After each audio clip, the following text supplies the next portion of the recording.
We express our deep concern at the continued advance into DRC of the M23 and Rwandan Defense Forces.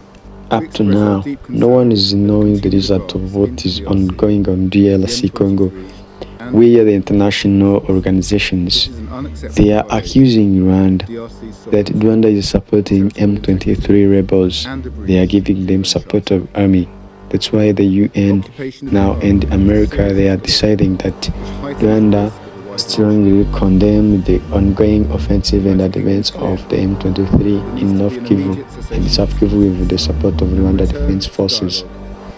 They decided that M23 shall immediately stop hostilities, withdraw from Goma, Bukavu, and all controlled areas, reiterates in urgent call for the M23 and FDLR that they must stop to conclude and mediate the unconditional ceasefires, calls on the Rwanda Defense Forces to stop supporting the M23 and immediately withdraw from DRC territory without preconditions, strongly urges the DRC and Rwanda to return without preconditions to diplomatic talks as a matter of the urgency, saying that Rwanda Defense must withdraw their armies from DRC immediately.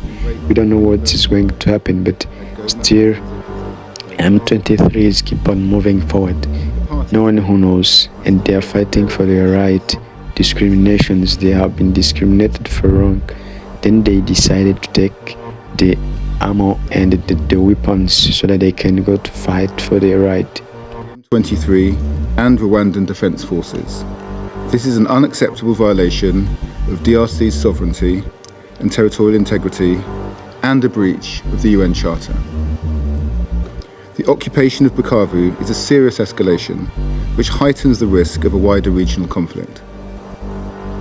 The United Kingdom is clear that there needs to be an immediate cessation of hostilities and a return to dialogue via African-led peace processes.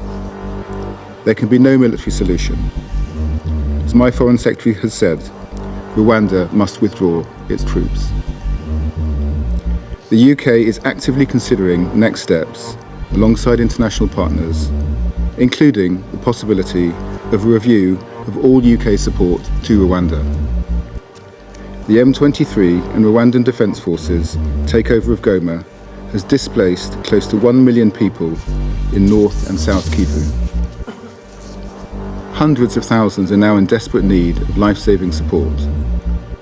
Civilians, particularly women and girls, are at increased risk of violence, including sexual violence. We have seen harrowing reports, including of 165 women raped and many burned alive at Goma Muzenze prison earlier this month. The parties to the conflict must adhere to their obligations under international humanitarian law.